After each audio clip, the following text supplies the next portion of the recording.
I was #1 with a boule. So I don't like puns, but I appreciated that one. Thank you very much. It's been a great 12 years doing this. Mr. Tim Kask, one of the first 5 TSR employees.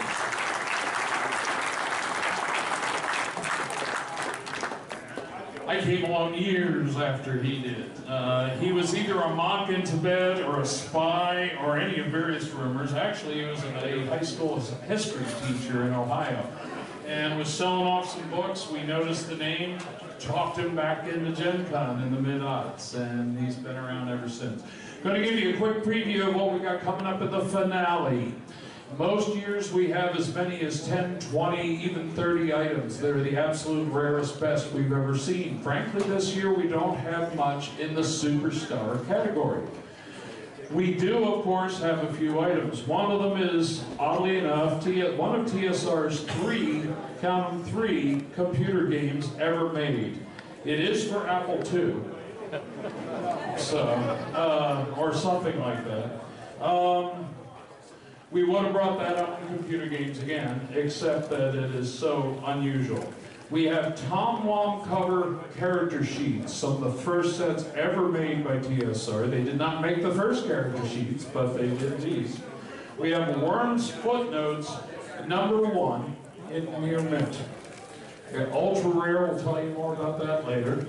We do have a Year of the Lord from Avalon Hill, one of their 2 Sunday school games. And it's pieces sealed in the original brand new condition. Box has a couple dings, but I haven't seen one ever with the pieces still sealed.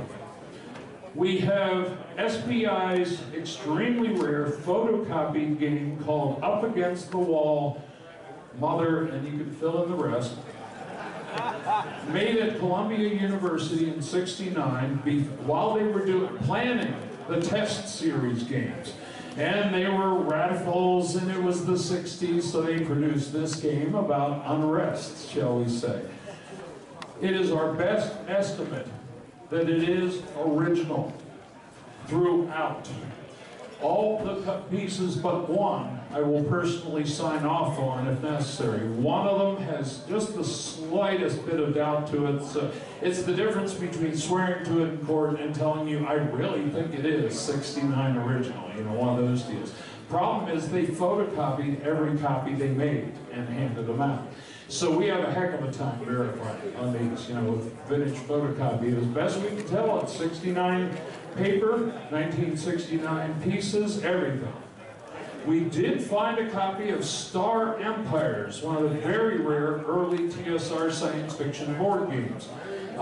There is a companion game called Star Probe, which apparently is also included.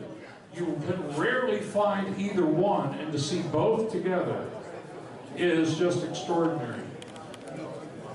Next to last in the list is dice that are not from this planet.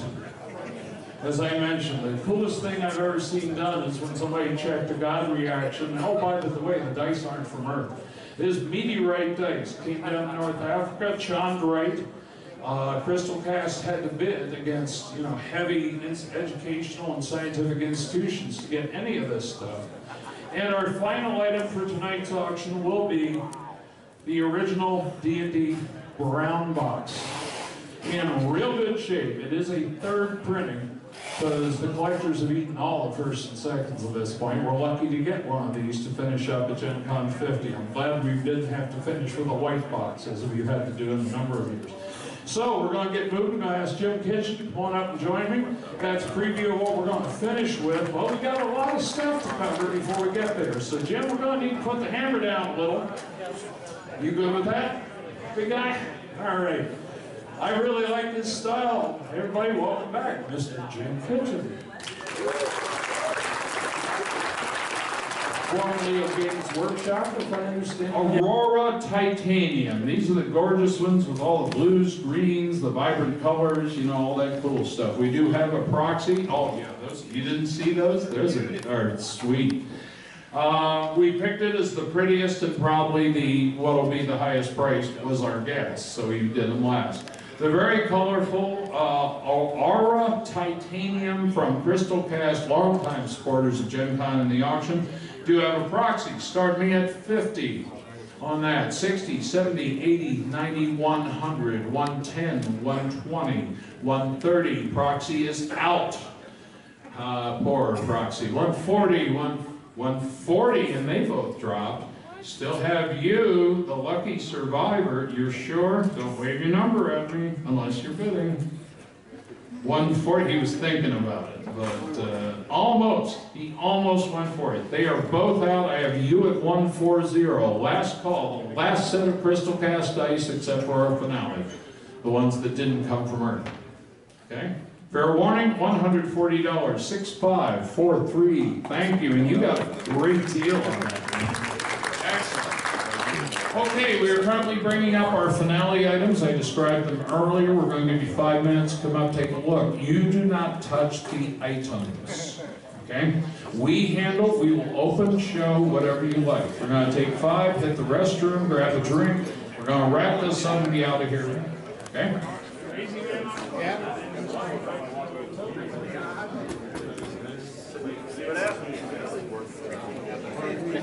Yeah, really. What do you think these are going to go for? I don't know. I've been coming 10 years.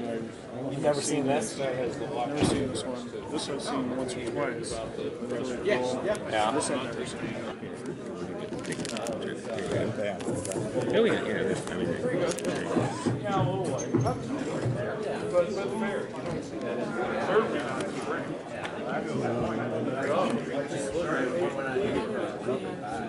Yeah.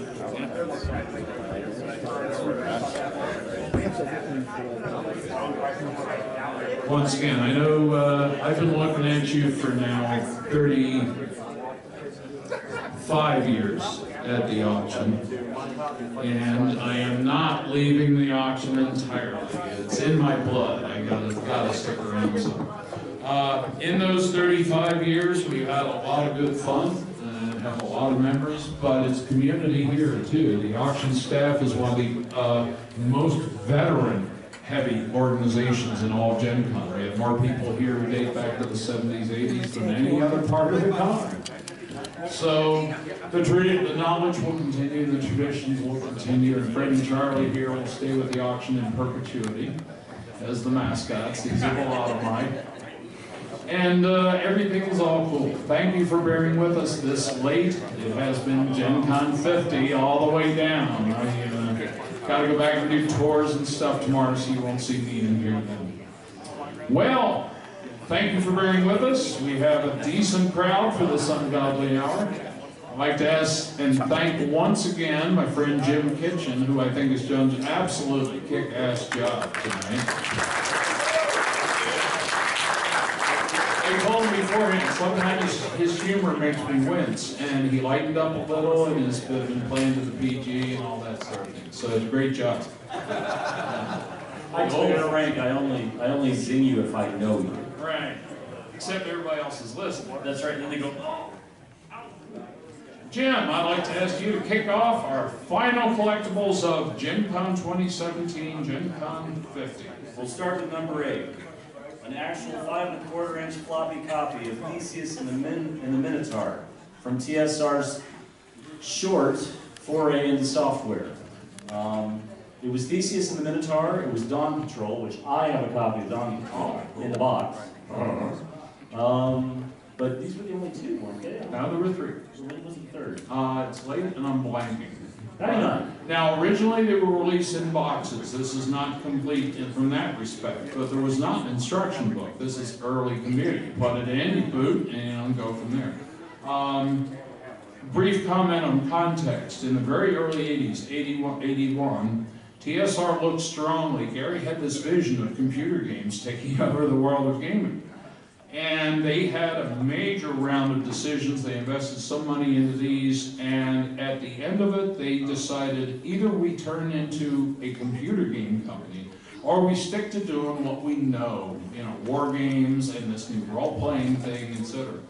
So they turned their backs on computer gaming, but I swear at that point, if they had gone that way, they would have been EA, Electronic Arts, before EA. You know, TSR would have led the way in computer gaming.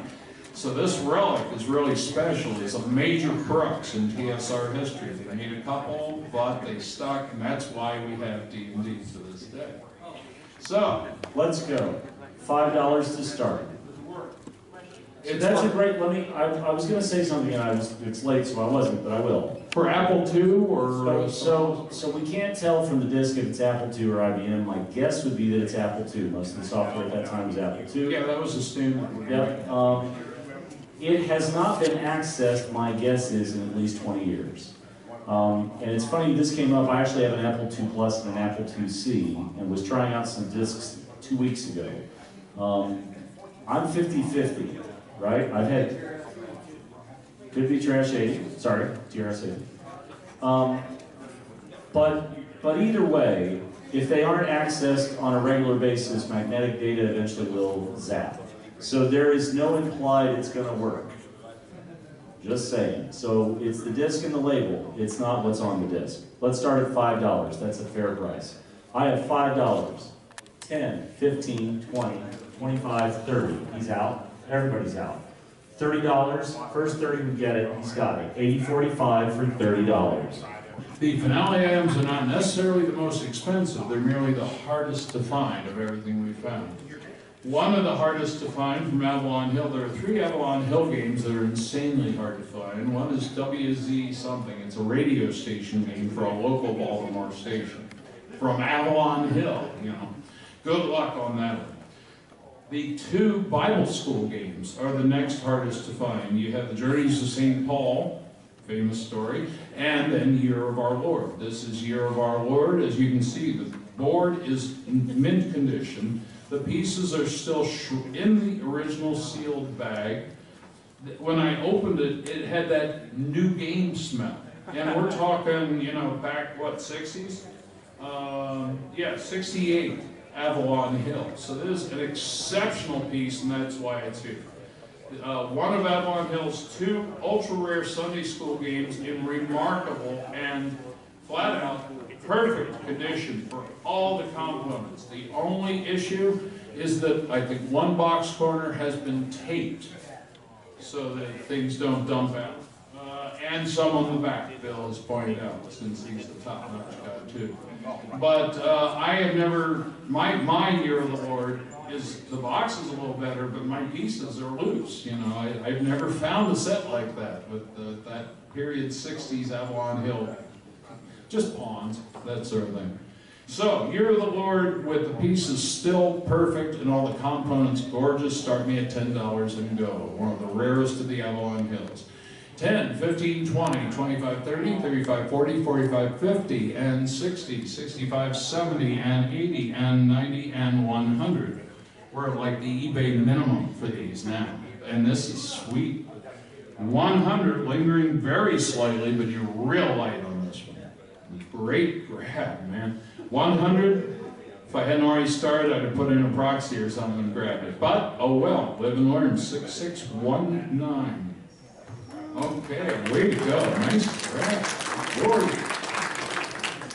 From Chaosium, a copy of Wyrm's Footnotes from 1976. Very rare with 2 counters in the Ziploc bag.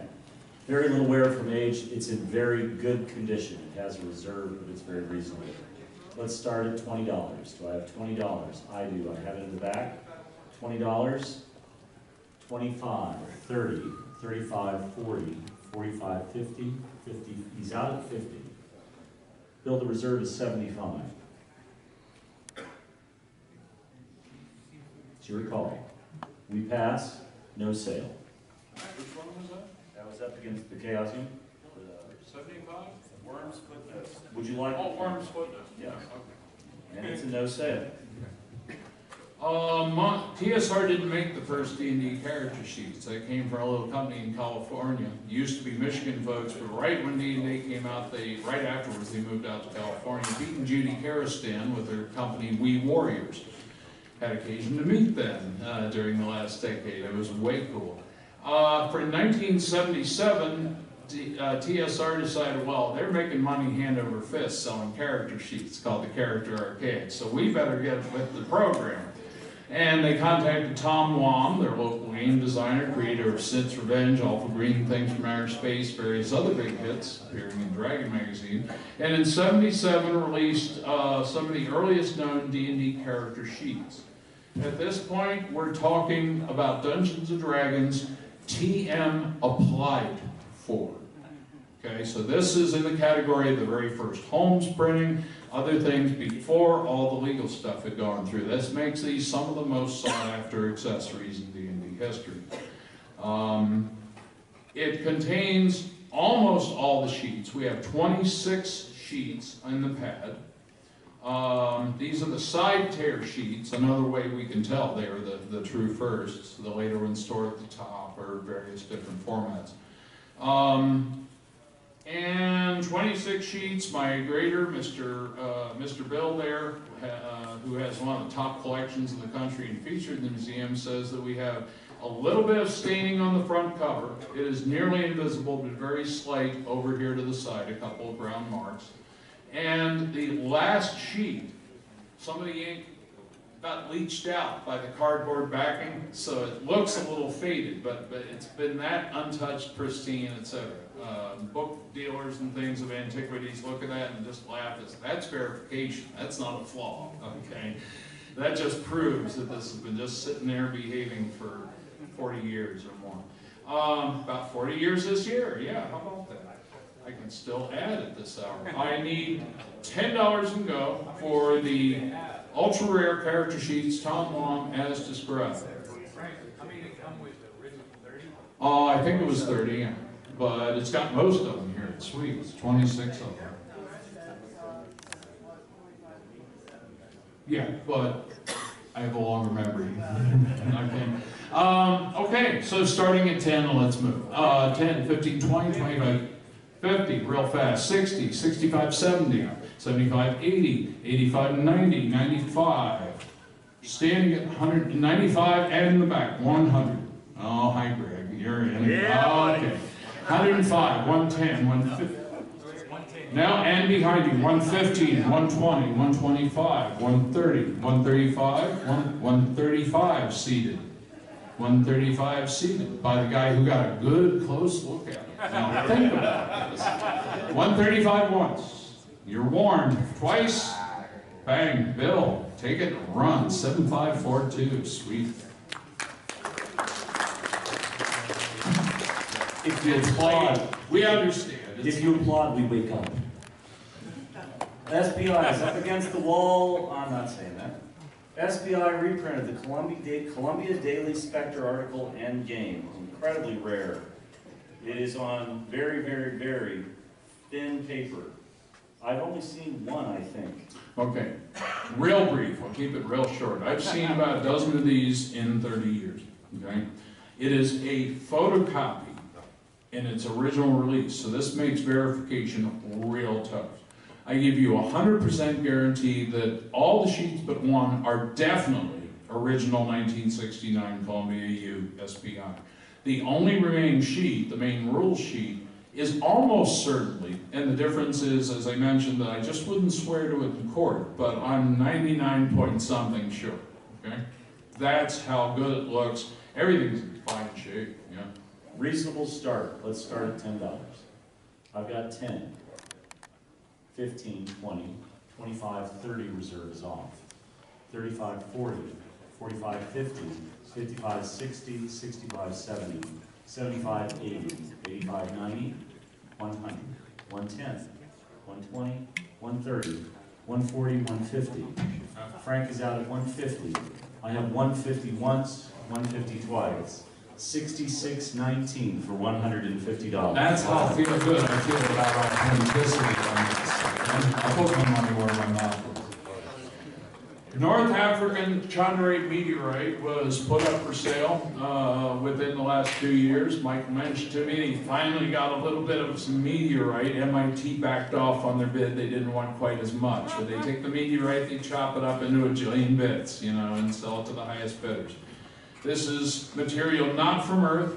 And you can have a set of dice that comes in a lovely wooden case for display. The thing I don't like about it is if you try and set it up, the lock is here. Because not all gamers are saints, okay? It has a lock. You will have I don't feel the key offhand. Yep, the key is underneath here. So you should hang it or display it or flat. But this is one of the legendary set from Caste. They only do one a year, I believe. We've seen a couple resell, but only by folks who had hard times. He's one of the most coveted things in the hobby, really. The legendary crystal dice specialty box sets.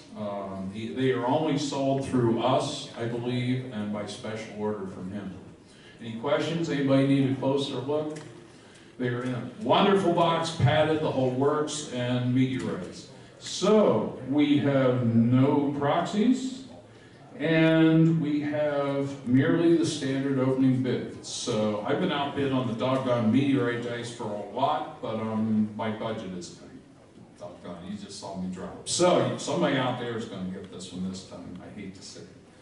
Start me at 100 for the Crystal Caste Meteorite dice. 120, 40, 500 fast. 26, 750, 1,000. I love these nice. Now, the 1,000 is light compared to what these usually go for. And he knows it. You know, he's just saving us some time. 1,050, 1,100, 1,150, 1,200. 1250, 1300, 1350, 1400, 1450, $1,500, 1550, 1650, 1700, 1650 because you dropped, right? At that point, okay. 1650 once, okay. And thinking about it, 1750. 1800, 1850, 1900, 1950, $2,000, 2100, 22, 23, we are in hundreds, 2400, 2500, 26, 27, 2800, 29, $3,000. Dice not from this earth. It's a trip. 3,000 once. 3,000 twice. Congratulations, sir. 6,447.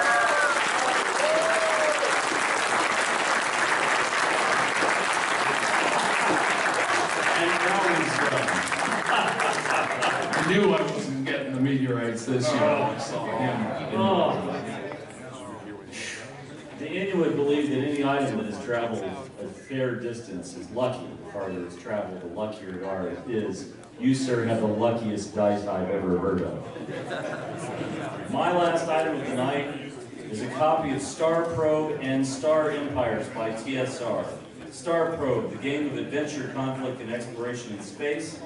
The map is clipped on one corner, otherwise it's near mint. Star Empires, the game of galactic conquest. It is near mint, a beautiful copy. Both games, no reserve. And it's a gorgeous pairing. The odd part is the TSR was trying to keep going with war games, branch out into other board games, and D&D was looking like it was going to steamroll everything, but they kept trying, you know, with these really nice games.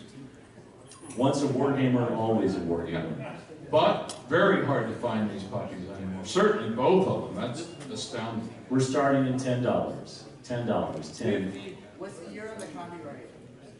70. To be honest, this is all sealed up. I really. Yeah, I think it's 77, roughly.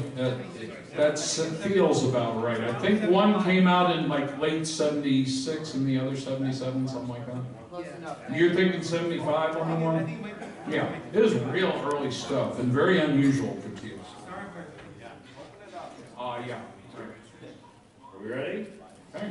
I'm at 50, 60, 70, 80, 90, 100, 110, 110, 120, 130, 140, 150, 160, 70, 80, 90, 200, 210, 220, 230, both down to 230. First to 230 walks away with them.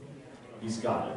64.65 for $230. Well done.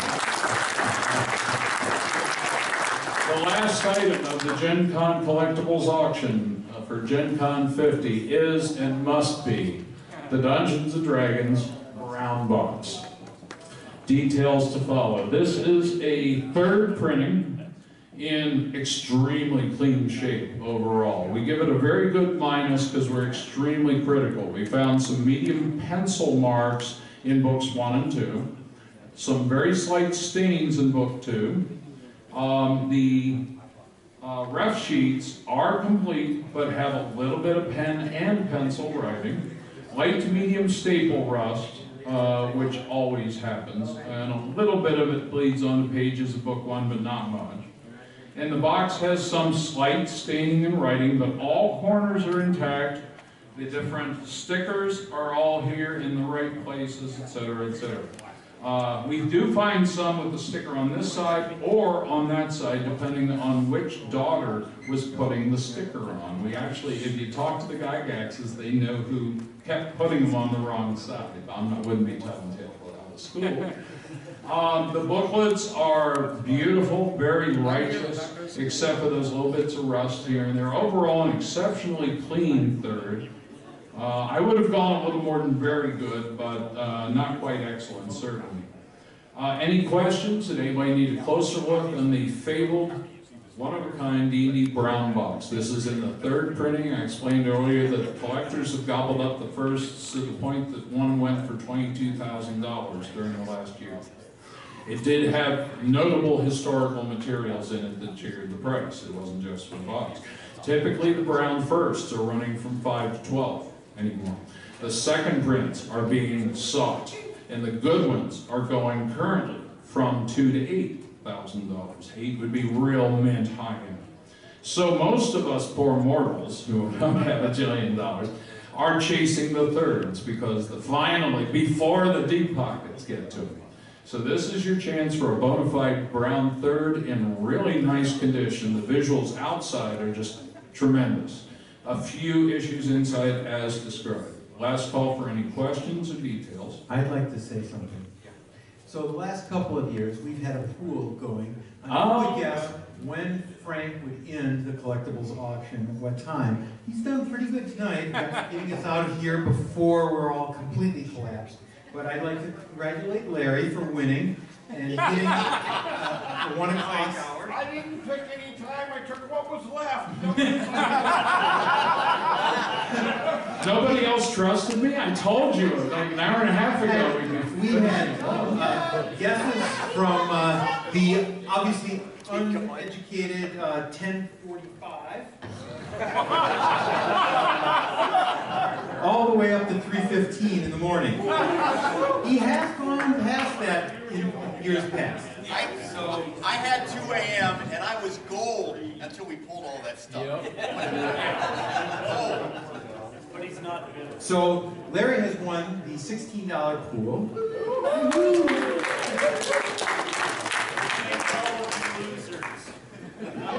Insider jokes. Once again, before we wrap up, I'd like to thank you very much for supporting Gen Con. We know very much how much this can hurt the finances. Some of us save for a couple months, sell things to make it.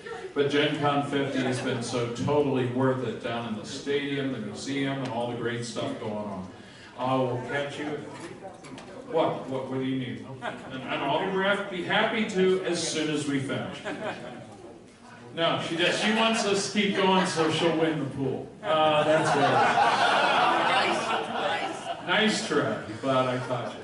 The Dungeons & Dragons original edition in brown leather, or wood grain, as described, yeah, leather, right. Brown wood grain box, third printing as described, certain minor condition issues, but overall we're giving it a very good in that vicinity. The final item, thank you once again. Let's get out of here. This starts at $250 and go from there. 3, 1,000, 1,200, 1,300, 14, 15, 16, 17, 50, $1,850, $1,950, $2,000, $20, and they're dropping. We are at only $2,000 for the D&D third print brown box.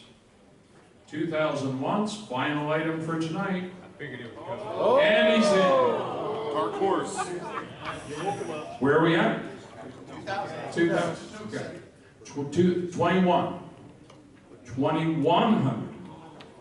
If we don't allow him to bid, he wouldn't work the auction. Okay, so we have to permit this. All right, it's like he's going to try and steal it. 22. 2,300.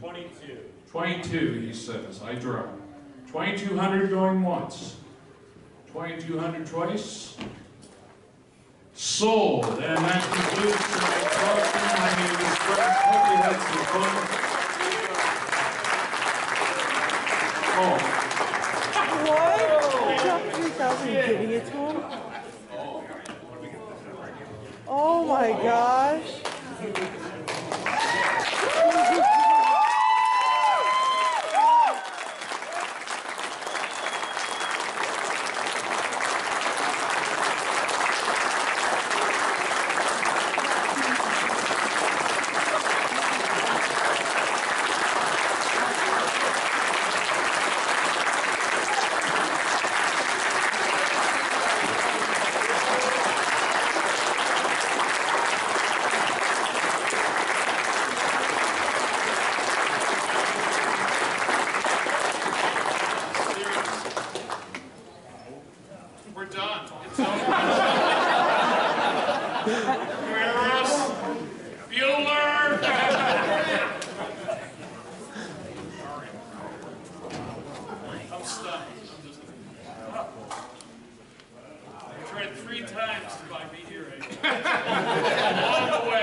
I'll sell my boy matter though. Who needs boy matter?